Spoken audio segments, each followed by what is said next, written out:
आज हम भौतिक विज्ञान शिक्षण में सहकारी अधिगम कोऑपरेटिव लर्निंग के बारे में पढ़ेंगे कि सहकारी अधिगम क्या है। What is cooperative learnings. सहकारी अधिगम एक ऐसी शिक्षण अधिगम व्यू रचना है जिसमें एक कक्षा के विद्यार्थी अपने आप को छोटे छोटे विभिन्न समूहों, जिसका मतलब क्या हुआ, जिनमें से प्रत्येक में विभिन्न योग्यता स्तर के बहुत थोड़े विद्यार्थी शामिल होते हैं, में बांटकर प्रतिस्पर्धा रहित अधिगम वातावरण में सहकारी ढंग से परस्पर मिलजुल कर विषय विशेष से संबंधित पाठ्य सामग्री के अधिगम अर्जन में प्रयत्नरत रहते हैं। Cooperative learning is a teaching learning architecture in which students of a class by dividing themselves into small groups cooperatively in a competition free learning environment, working together to acquire subject related course material. इसका क्या मतलब हुआ, यानी सहकारी अधिगम एक तरह से शिक्षण अधिगम व्यू रचना है, यानी एक टीचिंग लर्निंग व्यू रचना है। इसमें किस तरह से किया जाता है कि जो छोटे छोटे समूह बना लिए जाते हैं, जैसे कि 40 बच्चे की क्लास है, उसमें 10-10 बच्चों के समूह बना लिए, 4 बना लिए, या 8-8 बच्चों के 5 समूह बना लिए। और इसमें क्या किया जाता है कि कम और ज़्यादा योग्यता के बच्चे इन समूहों में बना लिए जाते हैं ताकि इन्हें कोई समस्या ना आए, और छोटे छोटे इन समूहों में बांटकर प्रतिस्पर्धा के बिना, यानी उनमें आपस में कंपटीशन नहीं होता है जो समूह होते हैं, और अधिगम वातावरण इस तरह का बनाते हैं कि एक दूसरे का सहयोग करें, मिलजुल कर अध्ययन करें, और इस तरह से अध्ययन किया हुआ यानी अधिगम अर्जन में एक दूसरे की मदद करते हैं, यानी अपने अपने अनुभवों को आपस में आदान प्रदान करते हैं। परंपरागत कक्षा शिक्षण प्रणाली में जिस तरह अधिगम होता है उससे इस प्रकार का सहकारी अधिगम बिल्कुल अलग ही नजर आता है। हमारी कक्षाओं में एक तो शिक्षण अधिगम की संपूर्ण प्रक्रिया पूरी तरह विषय केंद्रित रहती है, दूसरे इसमें सभी तरह से अध्यापक का ही बोलबाला रहता है। यहाँ शिक्षक को ज्ञान का ऐसा भंडार माना जाता है जिसका एकमात्र उद्देश्य अपने विद्यार्थियों को चाहते और ना चाहते हुए भी अपने में बहने वाली ज्ञान गंगा में डुबकियां लगाना होता है। यानी क्लास में टीचर आया और जो आया वो अपने ज्ञान के लिए ज्ञान गंगा बहा दी कक्षा में, बच्चे के समझ में आ रहा है या नहीं आ रहा है इससे कोई लेना देना नहीं होता है, यानी अपने ही अकॉर्डिंग पढ़ाते हैं। इसमें टीचर केंद्रित शिक्षा हो जाती है। लेकिन सहकारी अधिगम क्या है, बाल केंद्रित शिक्षा हुई, यानी बच्चे आपस में समूह बना करके अध्ययन करते हैं अपनी अपनी स्पीड के अनुसार, बुद्धि और क्षमता के अनुसार। परंपरागत शिक्षा प्रणाली में अधिगम अर्जन के लिए अधिगम के जिस पथ का अनुसरण करने की विद्यार्थियों से अपेक्षा की जाती है वह पूरी तरह से व्यक्तिगत उपलब्धियों को ही आगे बढ़ाने वाला होता है। इसमें सभी विद्यार्थियों से यह आशा की जाती है कि वे एक दूसरे से पारस्परिक प्रतिस्पर्धा करते हुए अधिक से अधिक अच्छे अंक, ग्रेड, डिवीजन, पास प्रतिशत प्राप्त करने का प्रयत्न करें। इस तरह प्रचलित कक्षा शिक्षण पद्धति प्रतिस्पर्धा और प्रतिद्वंद्विता की आंधी दौड़ को जन्म देती है, जिसमें हर विद्यार्थियों अपने साथियों से किसी भी तरह आगे निकलकर मेरिट पोजीशन प्राप्त करना चाहता है।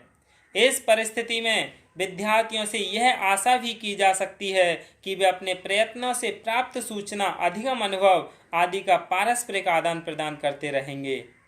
अधिगम अर्जन में यानी कोऑपरेटिव लर्निंग में जहाँ प्रतिस्पर्धा यानी कंपटीशन और प्रतिद्वंदिता का बोलबाला हो, वहाँ सहकारिता तथा सहयोग की बात ही कहाँ उठ सकती है। यानी जहाँ आपस में कंपटीशन किसी से रखा जाता हो तो वहाँ कोऑपरेटिव जैसी बातें ही नहीं होती हैं। कक्षा में कोई छात्र किसी को बताएगा ही नहीं कि मेरे इससे अधिक नंबर आए, तो मेरे इससे अधिक नंबर आए और मैंने इसे बता दिया तो इसके ज़्यादा नंबर आ जाएंगे। और क्योंकि अंत में सबकी अपनी अपनी उपलब्धि या निष्पत्ति का ही मूल्यांकन होता है और उसी के आधार पर उनकी आगे की कक्षाओं के प्रमोशन और विशेष कोर्सों या नौकरियों में प्रवेश आदि की बात भी बनती है। सामूहिक प्रयत्नों या सहकारिता का जब कोई मूल्य ही नहीं है तो फिर वे किस हालात में और क्यों आपस में मिलजुल कर सहकारी ढंग से अधिगम अर्जन करें। यह स्वाभाविक है। जो परिस्थिति है उसके लिए वर्तमान शिक्षा पद्धति तथा प्रचलित कक्षा शिक्षण प्रणाली ही जिम्मेदार है। इस स्थिति से बाहर आने में सहकारी अधिगम उपागम बहुत कुछ मदद कर सकता है। यहाँ व्यक्तिक और प्रतिस्पर्धात्मक अधिगम के स्थान पर सामूहिक और सहकारी ढंग से अधिगम उपार्जन की बात विद्यार्थियों के सामने रखी जा सकती है और शिक्षक तथा शिक्षार्थी दोनों की भूमिका और उत्तरदायित्व में सार्थक एवं प्रयोजनपूर्ण ढंग से उचित बदलाव लाया जा सकता है। यह सब कुछ कैसे किया जा सकता है, इससे क्या लाभ होगा, ये सब हम जानते हैं। यानी यही सहकारी अधिगम ही है जो इस समस्या को दूर कर सकता है। अब इसके बाद हम जान लेते हैं basic Simpson and characteristics of cooperative learning, यानी सहकारी अधिगम की मूलभूत धारणाएं विशेषताओं के बारे में जान लेते हैं।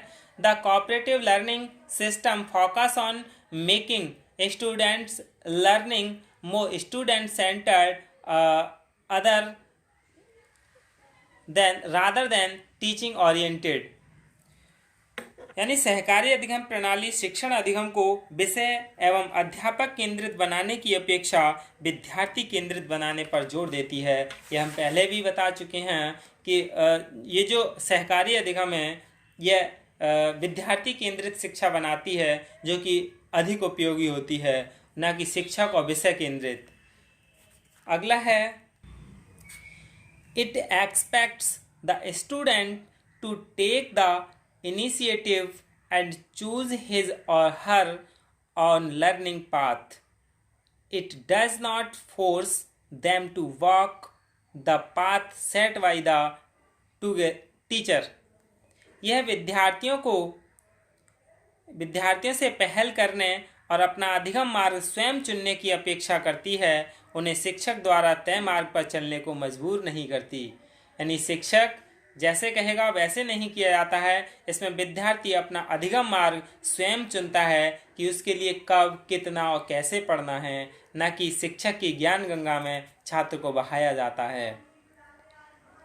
It believes in how students learn well while they continue to have free and collaborative learning opportunities in a competitive worry free supportive environment, यानी यह इस बात में विश्वास करती है कि विद्यार्थी तभी अच्छी तरह से सीखते हैं जबकि उन्हें स्पर्धा रहित, चिंता मुक्त, सहयोगी वातावरण में सीखने के स्वतंत्र और सहयोगपूर्ण अधिगम अवसरों की प्राप्ति होती रहे।